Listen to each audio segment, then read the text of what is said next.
Mobile کی لت لگ گئی ہے تو موبائل کی لت کو چھوڑنے کی نیت سے چاہیے. اگر کسی کو چرس اور بھنگ کی لت لگ گئی ہے تو اس نیت سے چاہیے میں آپ کی بارگاہ میں آیا ہوں کہ آپ کے وسیلے دعا کرو کہ مجھ سے چرس کی عادت چھوٹ جائے, بھنگ کی عادت چھوٹ جائے. قسم خدا کی کہ اس نیت سے آپ جاؤ گے تو آپ کی یہ بری عادتیں ختم ہو جائے گی اور ایک متقی پرہیزگار انسان بن جائے. میرے عزیز ہو, تو یہ اولیاء کرام کے مزارات, یہ اولیاء کرام کی درگاہ ہے, وہ ہے جن سے نورانی شعاعیں نکلتی ہے اور ہمارے دلوں کے زنگ کو, ہمارے دلوں کے میل کو, ہمارے دلوں کے گناہوں کو دور کرتی ہے.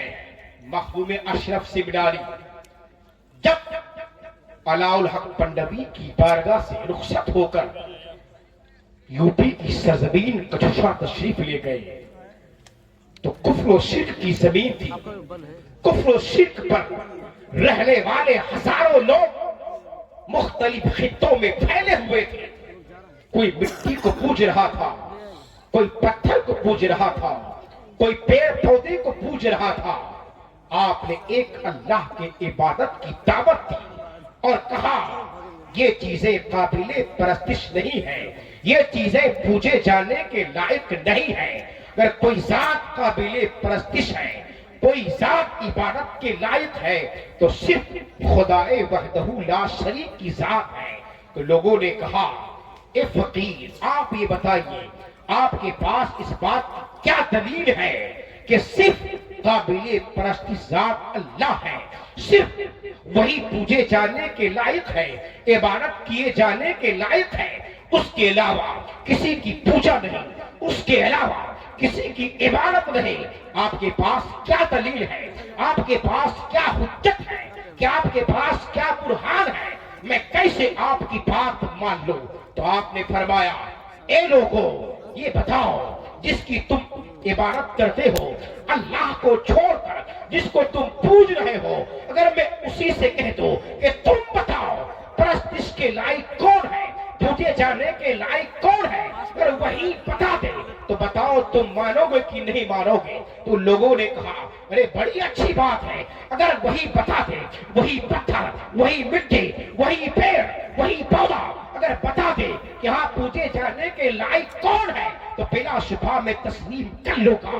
عزیزان گرامی, مخدوم اشرف سمنانی نے ان مٹی کے پتلوں کی طرف اشارہ فرمایا جن کو لوگوں نے اپنا معبود بنا رکھا تھا.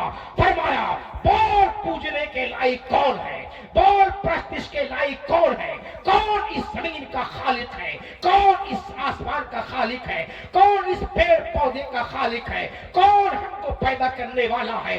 ان مٹی کے پتلوں نے بیت الزمان کہا اگر کوئی ذات پوجے جانے کے لائق ہے تو وہ ذات صرف اور صرف اللہ ہے, وہی وحدہ لا شریک ہے, وہی ذات قابل پرستش ہے. جب ان مٹی کے پتلوں نے بیت الزمان کہا تو مخدوم اشرف سمنانی کے ہاتھ پر بیک وقت ایک نہیں 1,00,000 سے زیادہ غیر مسلموں نے کلمہ پڑھ کر اسلام کو قبول کر لیا. سبحان اللہ سبحان اللہ. یہ بزرگان دین, یہ وہ شخصیات ہے, یہ وہ ذات ہے جو لوگوں کے دلوں کی زنگ اور میل کو دور کرتے ہیں. نعرہ تکبیر, نعرہ رسالت.